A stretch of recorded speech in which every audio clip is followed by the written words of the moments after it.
أعوذ بالله الشيطان الرجيم بسم الله الرحمن الرحيم رب اشرح لي صدري ويسر لي أمري واحلل عقدة من لساني يفقهوا قولي. So, in our lesson today, we shall be talking about human resource planning. And this lesson is very important because it is the foundation for all the other it is the foundation for all the other HR activities. So human resource planning is the foundation to, for example, recruitment, is the foundation to selection, is the foundation to training and evaluation, is the foundation to performance evaluation, it is the foundation to what? To employee compensation. So human resource planning is very important. If you miss it in human resource planning, then it is going to affect all the activities of the organization. And as an organization, we are not going to achieve our objective. So this is why this lesson is very important. And in Arabic, this is what is known as تخطيط الموارد البشرية. تخطيط الموارد البشرية. Okay. Now, these are our lesson objectives. After reading or covering this lesson, you should be able to, number one, understand the significance of human resource planning. That is, why. Why is human resource planning important? Number two, list the factors affecting human resource planning. Then elucidate. Elucidate means to elaborate, to outline, or to explain. Elucidate the process of human resources planning. Then lastly, list the barriers to effective human resource planning. So in a nutshell, these are the four objectives of our lesson today. Now, let us start in the introduction. So in the introduction, they're telling us human resources planning is basically a process of identifying the right person for the right job at the right time and at the right cost. So this is what human resource planning is all about. So number one, it is a process of doing what? Identifying the person. تحديد الناس, تحديد الموظفين. So identifying the person. So number one, when you're talking about human resource planning, you are talking about identifying the person for what? For the right job, at the right time, and at the right cost. So this process involves the estimate of the future manpower needs of an organization. This is very important. It is all about estimating fil mustaqbal, in the future. If we are in an organization, we are currently in 2025. So we ask ourselves maybe in 2026, how many employees shall we need in our organization? Even leave alone 2026, we are now in May. So as an organization, we ask ourselves in June, how many employees shall we need? So estimate of the future manpower needs of an organization and meeting them. Meeting is, remember when I was talking about the supply and the demand. So estimate is all about demand. Come, Kimia, come, Nurid. Then meeting them in Aina, where are we going to get them? So human resource planning is the first step in the process of recruitment and selection. So we cannot recruit, we cannot select unless we exactly know how many we need and where are we going to get them. If the answer is correct, then we go to recruitment and selection. But otherwise, we cannot start recruiting and selection if we don't know the exact number. So, from a broad organizational perspective, HR planning intends to achieve better customer satisfaction, quality enhancement, and improve employee motivation. So this is the broad objective of human resource planning. That is, we want better customer satisfaction. We want our customers to be satisfied. And our customers, they will only be satisfied if they are getting what they need. But if the customers come to our office, our company, and they don't get quality services, or they come and they don't find people who can give them the service, then they will not be satisfied. If the customers are not satisfied, they will leave your company, they will leave your organization, they'll go to find an option somewhere else. Quality enhancement and what? And improve employee motivation. So this is the broad objective of what? Of human resource planning. Then from a functional perspective, when you are talking from a functional perspective, it is very specific to the human resource department. So from a functional perspective, it aims at enhancing the employee's motivation and commitment, team spirit, mutual trust, and creativity. Now, on to the next point, the objectives of human resource planning. So the three basic objectives of any human resource planning are, number one, attracting, developing, and retaining an efficient workforce. Number two, evaluating and rewarding its performance. And number three, inventing and controlling HR plans and programs to optimize the HR costs. So these are the three basic objectives of any human resource planning in any organization. So number one, attracting. So when we are planning for a human resource, remember, we need the best to come to our company. So we need to have a strategy of letting the best to come to our company. If people are not attracted to your company, it basically means you are not competitive, you know, and your organization or business is not having a good reputation. So that is why people are not attracted to your company. But with a good human resource planning strategy, you will attract the best in the industry. When you attract them, you need to develop them. Developing them means you have to train them. And number three, you have to retain them. You can only retain them when you pay them good salary. If you don't pay them good salary, you cannot retain them. So you attract, then when they come, you train them, and then later you do what? You ensure that you are paying them good salary so that you can retain them, so that they don't go to any other company or your competitors. Number two, evaluating and rewarding its performance. So the human resource planning enables us to evaluate the performance of our employees and to reward them. Hal jazao al-ihsan illa al-ihsan. So we evaluate their performance. If it is good, positive, then we reward them. We give them incentives. If their performance is not good, then we ask ourselves, why is it not good? Maybe they're lacking some skills, so we train them. Then number three, inventing and controlling HR plans and programs to optimize the HR cost. Remember, if you don't plan in advance, then as an organization, you are going to use a lot of money. But if you have a plan of what is going to happen tomorrow, then you are going to minimize the cost. So good companies will always plan because they know with good planning, it is going to reduce the cost in what? The cost in their organization.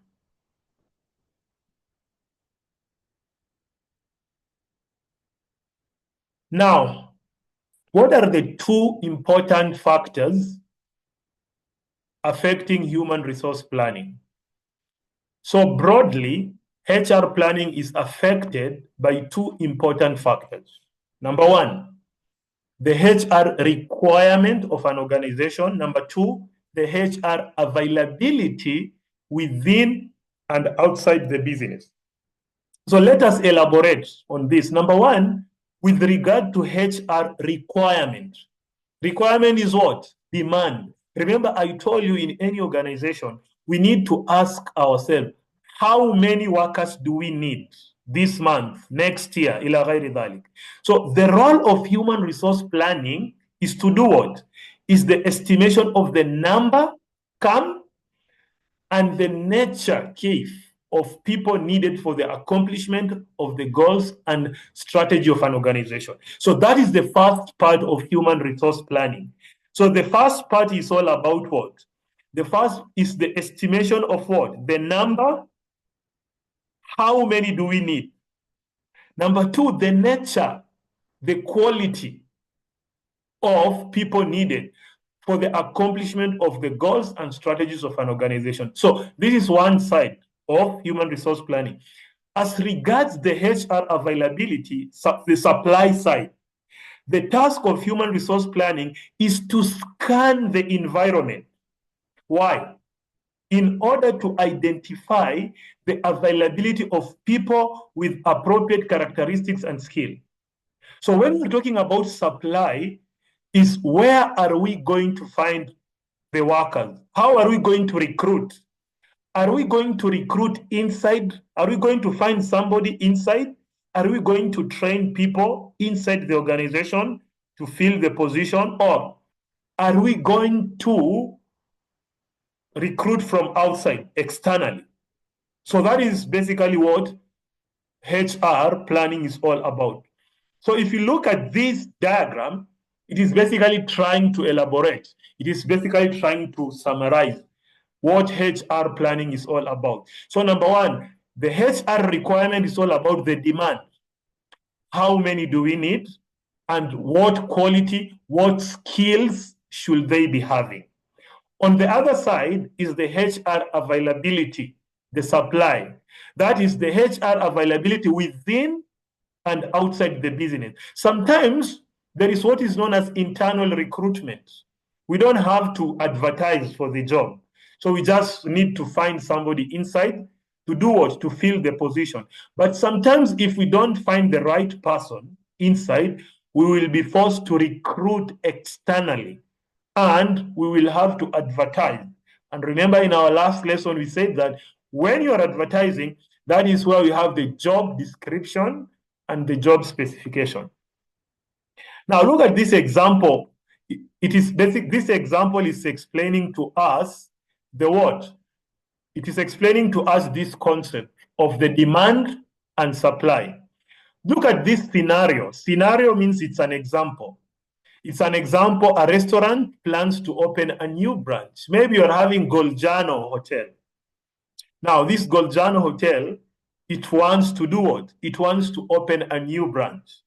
If it is going to open a new branch, it will need some workers, and it will also need to identify the where they're going to find these workers. So look here, the HR requirement, the demand. The restaurant needs specific employees to operate efficiently, including chefs, wait staff, cleaners, and a manager. So the new branch will need all these kind of workers. So they estimate needing 10 staff members. So the new branch will need at least 10 members to be operational. Now, the HR availability, the supply. So the HR team checks. So before it goes out, it's going to check, the HR team checks whether current employees are available for transfer or promotion, and they also consider hiring locally. So number one, before going outside, the HR manager will see, do we have some workers? We can promote them to go and work in that new branch. Can we transfer some of them? You know, or they can hire locally. So they might find that only 4 current staff members can relocate. So they need to recruit 6 more. So when the HR of Golgiano, they look around, they find that, yes, inside we can find 4. So it means we have a deficit of 6. So these 6, we need to go external to recruit them. So what is the importance of HR planning? So the restaurant balances the demand, which is 10 staff members, with the supply. So the supply is what? 4 is available, and it needs to hire 6 more to ensure smooth operation. So that is why this human resource planning is very important. Because if we don't plan about how many we need and where we are going to get them, then maybe the branch will start operating without having enough workers if we do not estimate how many workers we might need. And this is what many companies, they normally do. You open a new branch, you don't estimate how many workers you will need, so you just start with 2. But as time continues, you find that 2 is not enough. So again, you have to find. So it brings a lot of confusion. And in this confusion, as an organization, you lose a lot of money. Now, what is the definition of human resource planning? We have many definitions. So here, we have 4 definitions. And in all these definitions, you will realize it's just talking about the same thing: the demand, the supply. The demand of what? Estimating the demand, and the availability, the supply. So that is the main focus of human resource planning.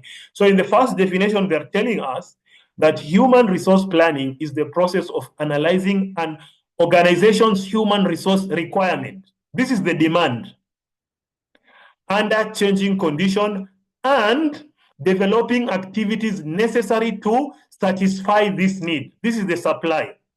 Number 2, human resource planning is the process for identifying. This is the demand, estimating, identifying an organization's current and future human resource requirement. Current, حاليا, كم نريد, وفي المستقبل. So it's about now, how many do we need, and in future. Then we develop and implement plans to meet. This is the supply, to meet this requirement and monitoring their overall effectiveness. The third definition is human resource planning is the process for ensuring that human resource requirements, the supply, so the demand of an organization, are identified, and plans are made for satisfying the supply. Then lastly, human resource planning is a process of determining, estimating, this is the demand, and assuming that the organization will have an adequate number of qualified persons available at the proper time, performing jobs which meet the needs of the enterprise and which provide satisfaction of what? For the individuals involved. So if you analyzed all these definitions, you will realize it's basically revolving around at-talab wal-ard, the demand and the supply. So a good HR manager is the one who can balance the demand and supply. Because sometimes if the supply is more, it is not good for the organization. It means we have more than we need. And if we have more than we need, we are going to pay them for nothing. Then the other side also, we have to ensure that it is the right demand. We should not be having less. So the challenge many HR managers normally face is to always ensure there is a balance between the demand and supply. Now, on to the next part. What are the characteristics of human resource planning? Number 1, goal-oriented. Aligns HR with corporate strategies and goals. So number 1, the HR planning should be related to the overall strategy of the organization. Remember, in strategic management, we talked about the different strategies in an organization. We talked about the corporate, we talked about the business, we talked about the operational. So the human resource planning should be aligned to the corporate strategy, which is the overall direction or the overall goal of the organization. Number 2, continuous process. Like planning, you cannot just say, "Halas al-yawm, we don't need a tahqid." No, it is a continuous process. We should be planning on a daily basis. So there is no day you can just sit and say, "Halas, we don't need planning today." No. So it's something that is continuous, mustamirra. Then short and long-term focus. So the human resource planning should address our immediate needs and future. How many do we need today? And how many shall we need tomorrow? Then systematic and data-driven. So the human resource planning should be based on logical decision-making and scientific analysis.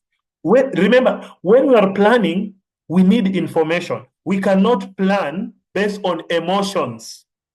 We cannot plan based on subjective data. So when we are planning, we need al-haqa'iq, we need the factual information. So this factual information is what is going to help us. You cannot make a decision in an organization or a company or business if you don't have information. So we are living in the 21st century where everything is data-driven. Then lastly, comprehensive approach. When you're talking about comprehensive approach, considers both the quantity and quality of personnel. So human resource planning is not all about alchemy, like we need 10. No, it is also about the quality of these 10 people. So we need to strike a balance between these. So it is not just about filling the position. No, it is about filling the position with the right type of person who has the right skill, the right knowledge, and the right attitude. So these are the characteristics of human resource planning. Now, significance of human resource planning. When we are talking about the significance, we are talking about the importance. What are the importance of human resource planning? So before you understand the importance of human resource planning, I need to tell you something. You need to understand something. There is khalfiyah. There is the past perspective and there is the present scenario. So what is the past perspective? You know, in the 19th century, many organizations, they were not doing human resource planning because they were saying, no, it's not important. It is a waste of time. You know, we don't have money. And at the past also, the environment was stable. So the environment, the technology was not there. So people are just sleeping. People are very comfortable. So there was no planning. People are just comfortable. But now, in present, you find that technology is changing. Look now what AI is doing. Things are changing. The environment in which we are living in is changing every day. So with these changes, it basically means it is going to affect the quality of people that we need and the quantity of people that we need in an environment. So you need to know the difference between the past and present to appreciate what human resource planning is. So earlier, human resource planning was considered less important due to a stable external environment. So in the 19th century, the environment was very stable. So you could manage the competition, slow technological progress, and traditional localized labor force. But now, in the 21st century, the external environment has become unpredictable. We don't know what is going to happen tomorrow. Look like, for example, what happened during the corona. Like the corona was a game changer. The corona came and it completely changed how human resource operates. So during the time of corona, people had to start working from home. Some softwares were developed because of the corona. And now even with AI, there are many organizations that are using AI in their human resource department. Another thing, we have globalization. Now you have somebody in Somali, but he's working. The company is in America, but you are working in Somali. Or you are in Kenya and the company is in Somali, but you are working from another country. So all these things has changed, intensified competition. Before, you are not having a lot of competition. So you are just sleeping because you know you are going to have customers. But now you cannot sleep. You sleep, the next minute your business has collapsed because you have many competitors. Then you have changing labor force characteristics. The characteristics of labor force, it is changing every day. The characteristics, we are talking about the knowledge. We are talking about the attitude. We are talking about the skills. Then the government intervention and regulation. The government every day is coming with new law about visa. If you're bringing somebody from another country, you need to have a visa. If the contract, the government also has to see the contract. The government has to ensure that you pay tax. there is the labor law regulation. So all these things are making like human resource planning to be very important. So now, increased importance. The rise in environmental uncertainty has made HR planning essential for organizational stability and success. So if any organization wants to be stable, if any organization wants to be successful, then what should they do? They need to have good human resource planning. So this background is very important. So you need to, before you even start talking about the significance. So this background is very important. Now, number one, what are the significance of human resource planning? Number one, assessing future recruitment requirements. So human resource planning help us to determine the number and type of personnel needed to achieve organizational goal in future. Number two, optimum utilization of human resources. So ensures cost effectiveness by efficiently using human resources and avoiding underutilization. So this one means that this is what I was talking about, the balance between the human resource demand and the human resource supply. We don't need oversupply. We don't need under supply. It should always be balanced. Developing, training, and retraining program. So it identifies skills needed, guiding the creation of targeted training and retraining programs. So the human resource planning help us to identify, okay, these are the numbers we need.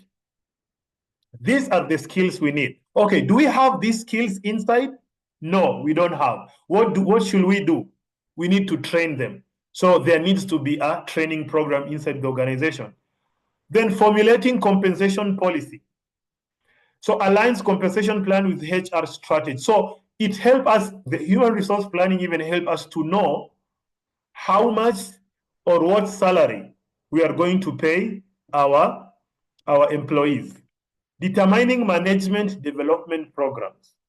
So it identifies managerial needs and fosters skills development to adapt to changing environment. So human resource planning will also help us determine our managerial development program, because in any organization, we normally have our managers. These managers, they need to be developed. They need to acquire some skills. There is in HR, there is what is known as succession planning. When you are talking about succession planning, we have a manager. If this manager dies today or leaves the organization, do we have somebody competent who is going to replace him? So we should always be having a plan B. And a plan B basically means we should be training the junior managers, because when the senior managers are not there, then the juniors can easily replace them. Then gaining competitive advantage, al-miza at-tanafusiya.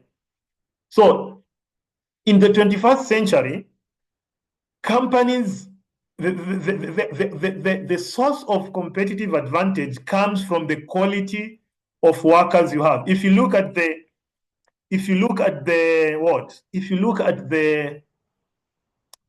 big organization like Google, like Samsung, like Apple, you know, those big organizations, they spend a lot of money in human resource planning. Like they plan how many they need, and they also plan how they are going to get them, and not just getting them, getting the best. If in all the world, in Apple normally has the best in the world. They will go to universities. So what Apples normally do, they send people to the university. For example, they might send somebody to Amud University or Mogadishu University. Hey, go there, find the top student. So maybe there is somebody who is always a good student, who is always scoring good marks there. So they say, we will pay you a fee. We will train this student who will pay his master's. When he finishes, he will join our company. So this is what they normally do. So that is why they have the best, because their recruitment strategy is also the best. So you cannot compete with those people who are thinking on that line. Then strategy of the organ. So these are the significance of human resource planning. Now, What are the factors affecting what? What are the factors affecting human resource planning? What are these factors? So number one, we have the strategy of the organization. So aligns HR planning with strategic goals like expansion, mergers, or market entry. Develops targeted HR strategies, recruitment, training, and compensation based on business objectives. So human resource planning should be based on the strategy of the organization. For example, we have Somtel and we have Tele. We have, for example, Somtel. If Somtel is thinking of opening a new branch in Bosaso, the HR has to plan based on that objective of Telesom. Telesom, the strategy of Telesom is to expand in all the regions. So the HR has to be aligned to that strategy. That is the meaning of strategy of the organization. Number two, culture of the organization. Consider shared beliefs, values, and tradition that shape employee behavior. Aligns HR plans with both organizational culture and subculture. Every organization, they have their culture. And when we are talking about the culture, we are talking about, mathalan, how do people work in the organization? What do the people inside the organization believe? Do they believe in empowering their own people? If that is the culture, in some organization, if you go, they don't recruit. Their culture is what? We want to build. We want to build from our, like CIMAD University. For example, if you go to CIMAD University, their culture is always retaining their student to come and teach. That is their recruitment strategy. So you'll find at CIMAD, all the people, almost 80%, because I have a friend who is working there. So 80% of the employees at CIMAD University, they graduated from CIMAD. So they go, they do their masters, they come back. So that is a culture that they believe in. So the human resource is aligned. So when there is any job advertisement, they consider their graduates first. Did he graduate from here? So if you graduate from there, then you have an upper hand. Then competitive and financial environment. So adapts HR planning to external changes like globalization and technological shift. So our HR office should always be aligned to the environment. They should not sleep. They should always be scanning what is happening externally. What is happening externally in terms of technology? For example, there is AI now. How can we optimize? How can we integrate AI in our HR department, for example? So there are many things politically. What is happening politically that can affect our operation in the HR? What is happening economically that can affect our operation? So it needs to be aligned to the environment.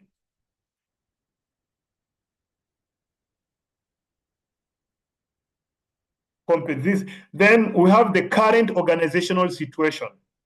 So assess internal factors like capabilities, workforce competency, and training infrastructure. So HR planning does what? Before we go out, we need to assess our current situation internally. How is our situation?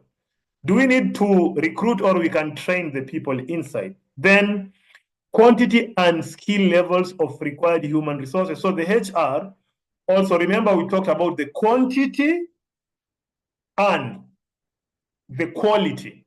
So it's about there should be a balance. So the HR planning department, it helps us to determine the number, the location, where are we going to get them, the skills, and sourcing challenges. What are the challenges that are involved, for example? Now,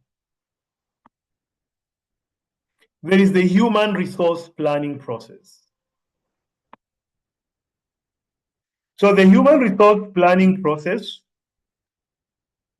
we shall continue with, tomorrow we shall continue our lesson from here, the human resource planning. So sometimes on Thursdays, I normally have another class, so there is a clash. So I cannot have the classes sometimes at 8. On Friday, it's just our normal time at 8 o'clock. But on what? But on Thursday, sometimes if I don't have a class, then you can have at 8 o'clock. But if there is the clash, then we'll have to push it to around 6:30. But of course, the lesson will be recorded for those students, because some students, they sent a message to me. They told me they are working, so they'll not be available, but I told them the lesson will be recorded and it will also be registered. So I think that's the end of our lesson today. So now we'll take the attendance. I'm going to share the link in your groups now. So please, if you have to see the link in your group so that you can at least take the attendance. I'm going to share with you the link now. Meanwhile, if there is any question, you can ask. If you have any question, meanwhile, if you have any questions, next week. Now, Abdullah, what's your question? Yes, teacher, I have a question. Teacher, some organizations like university, some graduate student they go masters and they spending the money to finish their masters and come back the university and then starting the working. So how they contribute the improvement of the university after they finish their masters, and what is the difference between other university? According some university, those they spend extra money to finish their student masters and come back the university. Yeah, so that's a good question. Like many universities now, they normally use that approach. Like their students, they go, they study masters, then they come back to work in the university. So it has disadvantages. It has advantages and disadvantages and advantages. So the advantage is when they come, they have been in the university, so they know the system, how the system runs. So it will be very easy for them to adapt to the system, because already before they were there, they were inside the university. So because they were familiar, it is going to be very easier for them to adapt. That is the advantage. The disadvantage is when they come, they are fresh from the university, so they don't have experience, so they don't have any experience, so they might struggle because they have zero experience. Then another thing, in any organization, you need to also bring people from other areas so that you gain experience from other places. So don't just bring students who are in your university. You can benefit from experiences from the other universities.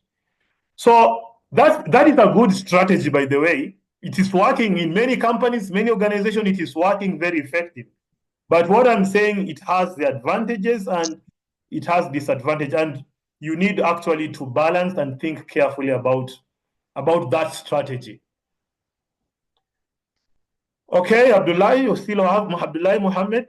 We have 30 seconds remaining. So you have good questions. Tomorrow, I will finish the lesson early so that you can ask more questions.